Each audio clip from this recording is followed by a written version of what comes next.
Hello, this is Ken Ferry with this week's Boots in the Field report. I guess our forecasters weren't wrong on the prediction of last week's storm. You know, when I said last week's podcast, we just need to batten down the hatches and let it pass through. Didn't realize we are going to have to get out boats and everything else in between. That was a pretty impressive weather event in our survey, which pretty much takes in the whole state and parts of Iowa that you guys filled out. Big bunch of you in that 6 to 8 inches of rain. Our least in that survey was a little under an inch to right at 12 inches. But amazing how many guys in the end end up in that 6 to 8 inch range from a water standpoint. McLean County right here, actually, where I live, was hit the hardest. I'm right at about a foot at our house, stretching from Hayworth up through Hudson up into Fort County. Some of the biggest damage to roads and fields and stuff is in that area there, where Friday night picking up over 8 inches in that one event. So that was kind of a rough deal. Thomas said it was a 500-year rain for us. Seems like a 100-year rain is pretty easy to get. Now we're thinking about 500-year rains. So a lot of questions about, how long would this crop last underwater? What's in front of us from previous years, all the way back to 93 through even 2015, about 48 hours underwater. With these temperatures, a crop can survive much more than that. We're going to lose it, which means in some of these fields still waiting to get rid of backed up water, we're going to have some dead spots. As far as water standing in the crop, that's a little bit different. I've seen corn back in 2015. We had corn that survived standing in water for 4 days. These moderate temperatures will help. If we had some of those 100-degree temperatures that other parts of the country are seeing, this stuff would be toast. But yes, we're going to have some dead areas out in these fields out there. So, now's a good time to put your drones up or look at your aerial images. So you guys are getting your images shot routinely to look for the dying crop or the yellowing in the crop. The other thing I would look for if you're putting the drones up is to look for that gully erosion. These gullies are going to be an issue for fungicide spraying and harvesting that's going to come around later. So if you can see it now before the crop completely covers it up, start taking some pictures and we can help you map those out to make sure we don't get ourselves in trouble. Now, lessons learned from 2015 when we had 16 inches of rain in the month of June. Didn't come in big chunks like this one did. It come more prolonged over time, but is we got to control the weeds in those drowned out areas. We are still fighting pressure from the 2015 event where we left those ponds and let them basically grow to water hemp. And the water hemp seed has just been still giving us fits. How much, 7 years later. So again, even if you have to cut a trail out to them to get an ATV sprayer out to them, but let's keep those ponds under control. In 2015, we did put some of them into cover crops, and that helped keep the weeds under control. But don't let those weeds go to seed when we're talking about 4 or 5 acres of solid water hemp. That's just a tremendous amount of pressure you're putting on the farm.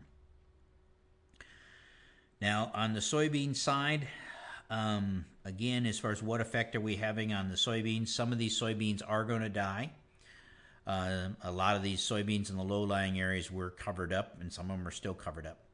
One of the nice things about a second rain is we did wash some of the mud off of the soybeans, and that'll help.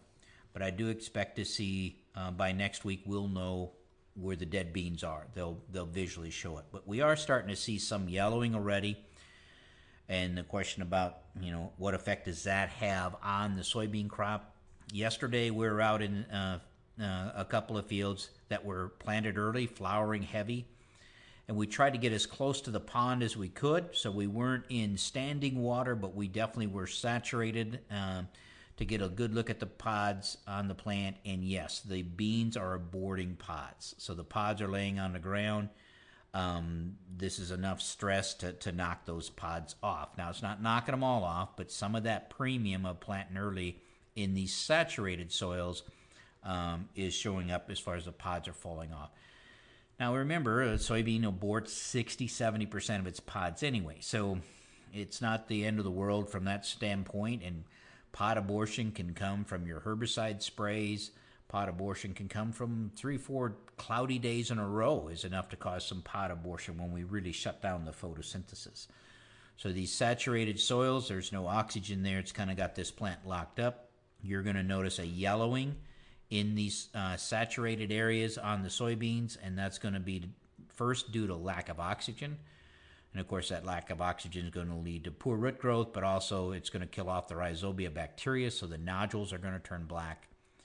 After the soil drains away, bacteria will come back, root growth will come back, and this coloring will come back. But in that lap in there that we're stressing these beans, unfortunately, we are losing flowers and we're using some of the pods. So some of that early premium to planting in those areas has probably been given up.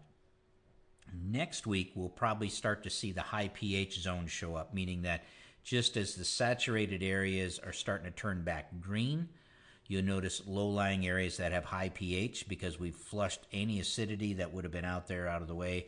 You'll see iron chlorosis show up. And that's a little bit different, meaning that iron chlorosis, again, if it happens during flower set, you're going to abort flowers and pods. You may entertain some foliar feeding in those situations to see if you can snap that bean back around quicker. But you're probably not going to see that till the end of next week, the week after. You'll start to see your iron chlorosis areas out there in the field show up. The other thing we're going to see in the beans, unfortunately, is Rhizoctonia and Phytophthora are going to raise their heads again. In a number of fields, we're dealing with Rhizoctonia already this spring, which dampened off a number of the root systems. And with Rhizoctonia, you need a little bit of rain so it can regenerate roots and get going again and come back from it. But this kind of rain event, saturated soils, we're going to have the water molds go to work for us, and we are going to lose some soybeans in those saturated areas to the Rhizoctonia and Phytophthora. At this point, there's not much we can do about it, but you'll see some dead areas, dead plants out in the field, and might see a foot a row where the plants are dying. So we have to kind of expect that. The big question we're getting is how much N have we lost in this whole process? And that depends on a little bit of a number of factors. For instance, how much of this rain actually infiltrated? A lot of people got 6 to 8 inches, like we got 8 inches in Friday night. We're probably lucky if 2 to 3 inches actually infiltrated the ground, and the rest ran off, hence all the damage to roads and everything else out there. So it's not quite as bad as it looked, as if we had a 6-inch rain scattered over 10 days or 8-inch rain over 10 days. That's more detrimental to your N program per se. Now, how much went in is going to affect only the nitrates. So the ammonium part of that nitrogen or urea portion that's still out there, that's fairly safe. It's the nitrate portion. The nitrates can be pushed down from a leaching standpoint into the second foot, into the tile, or they can be denitrified. And there's probably where we do carry a lot of risk in some of these lower lying areas that became saturated and are sitting there saturated, is we'll denitrify that nitrogen off back into the atmosphere. And situation where we're going to probably run short or potential to run short in those areas. So the question is, what can we do about that? Well, you got to assess the risk. Here again, you guys that are getting your aerial images taken on a routinely basis, look at the before and after. Look for the zones in the field that might indicate that we're running into trouble. Right now, as you put your drones up, you're going to see some yellowing in the corn, and that's going to be just like the beans. It's going to be oxygen deficient, sulfur deficient. You're going to see that. Once we move this water away, then the question is, how did we survive in nitrogen? The nitrogen issue is not going to show up in a lot of these fields until the end of July, first part of August. But any corn now that is yellow from lack of oxygen is probably prone to a lot of N loss through denitrification. So we can use those drone imageries or your aerial imageries to pick out where the highest risk areas are. For a lot of you guys, as we go through your yield maps, we mark over the last 10 years, we marked zones of high risk, nitrogen high risk areas. A year like this is exactly what that rating is all about. So as you take a look at your soil test map from us, you'll see down below the key of all your soil tests, it'll be N loss, and it'll be a list of soil samples that we think are high risk. Those are the samples we want to pay attention to, or the zones that we want to pay attention to. So we can go back in there and pull nitrates after this. We got to get this thing dried back out. We got to get things going.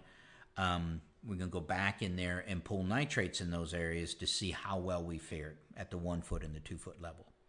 Now, no doubt the highest risk right now are all you guys that put the bulk of your N on in the fall.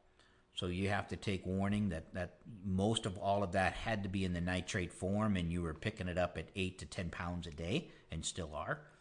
So that's the high risk. Next would be all the spring applied in that was broadcast. That would be the next category. The least amount would be the stuff that went on here the last couple weeks in the Y drop format. A lot of that is still in the ammonium form and still somewhat protected. But we're putting pressure on the whole system. But boys, we can't walk away from this crop. In 2015, we saw 30 to 60 bushel responses to adding more in after receiving that 16 inches of rain in June. So we don't want to have the foundation here for a 270 bushel crop, and then as we fill out there in August, end up back at 220. So we do want to step up to the plate and pay attention to this. So between the drone images that you shoot or your aerial images, topo maps that we have for you, yield history, and spot checking nitrates, we can build some rescue VRT maps for you to go back in and rescue if you have access to high clearance Y drop equipment. We can also bring in, like we did in 2015, we can bring in urea and fly it in that situation. So again, yes, this is something to be concerned about. This is a high amount of water at the time when we have a lot of N in the nitrate form. So we want to stay on top of that as managers out there, the pest team. Let's not let this thing slip away. I'm not so much worried about corn turning yellow in the next 10 days and staying yellow. I'm worried about the corn that turns yellow a week or two after pollination and stays yellow. And that's what happens when we don't have enough to go the distance. Our Easter corn is pollinating, getting calls from guys saying that it's very uneven, the pollination. But guys, that's what we kind of expected, because our Easter planted window is running into some stress, getting it out of the ground and getting it uniform in that emergence.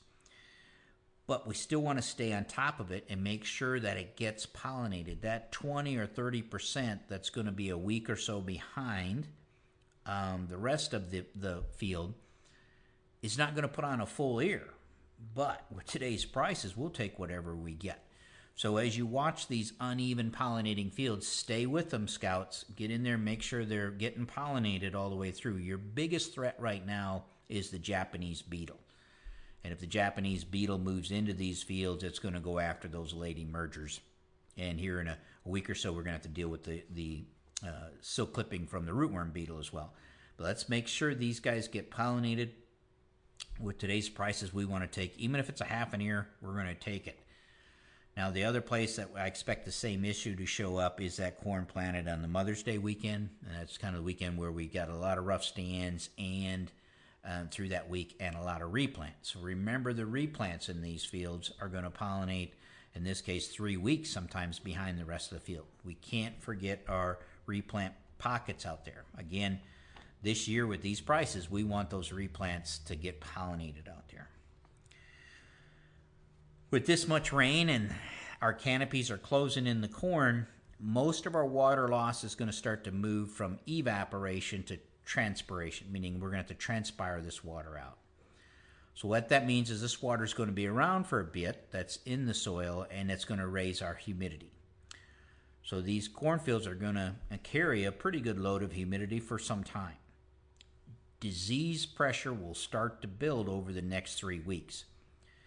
So again, this is teeing it up for our fungicide application. So as we start to look, up until now, it's been pretty much disease-free. We've had a nice start to this crop, but that's going to change as we deal with this much humidity. So let's be on top of that. With this weather pattern and with today's prices, if you haven't sprayed fungicide in the past, you may want to reconsider that, especially in your corn on corn are your weak diseased hybrids or your D hybrids. Again, don't let this opportunity slip by us. Those of you who fought the down corn last year with all the wind issues that we had, unfortunately this rain will bring round 3 of volunteer corn, so have a plan in place on how we're going to clean that up. Guys, there are some rough spots out there. In most cases, the beans are going to be shorter than normal. The corn is going to be a little bit shorter than normal. I do believe, though, we've got the foundation under a monster of a crop here.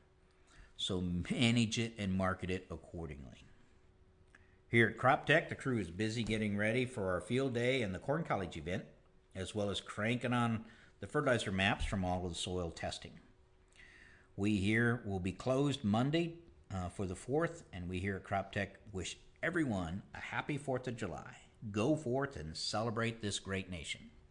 To stay up to date, check out our website at croptechinc.com and subscribe to our podcast, Boots in the Field Report. Keep her safe, keep her moving.